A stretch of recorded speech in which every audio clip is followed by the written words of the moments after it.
Anong sabi ni Rodrigo Duterte? I hate drugs.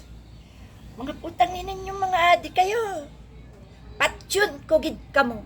Mga putang ina, no? Ang anak niya pala at saka siya pala ang drug lord. Tang ina, ang dami nalokong mga DDS na ito, no?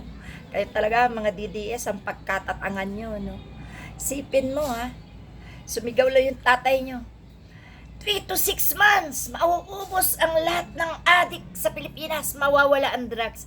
Putang ina, inubos yung mga walang kamalayan sa drugs at pagkatapos, pati yung mga kalaban nila sa pagiging sindikato, inubos din ni Rodrigo Duterte. O ngayon, lumabas na ang mga tunay na susugpo sa droga at sa mga drug lord.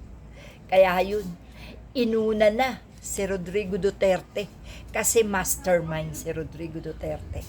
Kaya yung anak niyang si Sara Duterte ang gusto niya maging presidente. Ayaw niya kay Baste at kay Paulo Duterte kasi yung dalawang yun bobo. Mas bobo pala si Sara Duterte. Pagkatapos, ang asawa ni Sara Duterte ang isa sa tinutukoy na mga drug lords. Wow! Ganun pala katindi ang mga Duterte, no? Ang galing mambaliktad, ang galing magkunwari. Nagpanggap ang mahirap, yung kanyang barong-barong ayaw ipasira, ayaw ipatanggal, ayaw ipagiba. Bakit? Kasi pag nagpapanggap siyang kawawa, dun siya tumatambay. Pagkatapos, kain siya kunyari sa karinderya, pero humihiga sila sa pera at sa mga lechon. Naknang puta, talagang kailangan na talaga itong mga Duterteng to mawala na dito sa Pilipinas, mawala na sa gobyerno. Yan bang klase ng mga Duterteng yan ang iboboto ninyo? Anong mangyayari sa Pilipinas kung yung mga hinayupak na sinungaling at mayayabang na yan at sila rin naman ang mga promotor at nangunguna sa kahayupan dito sa bansa? Kung yan ang uupo, kung yan ang hawak ng Pilipinas, wala nang mangyayari.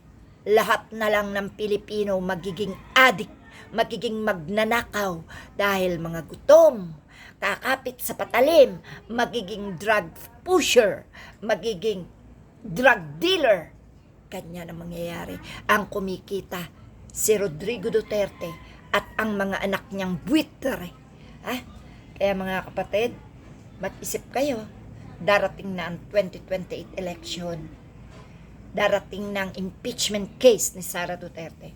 Kapag hindi nagawa ng mga mambabatas at ng Senado na i-impeach si Sara Duterte, lalabas tayong mga mamamayang Pilipino.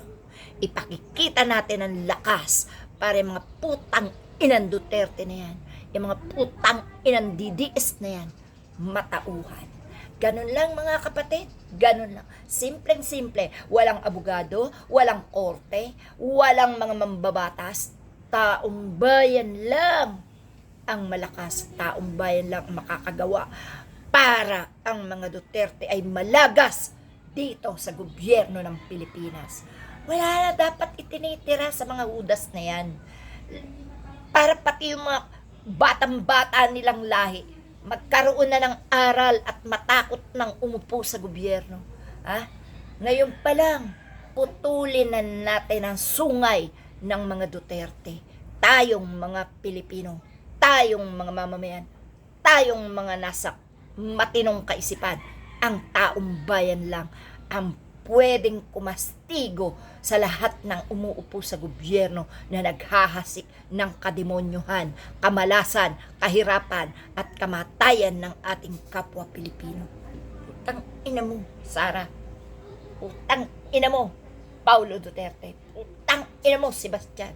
Putang ina nyong mga Duterte kayo. Mauubos din kayo.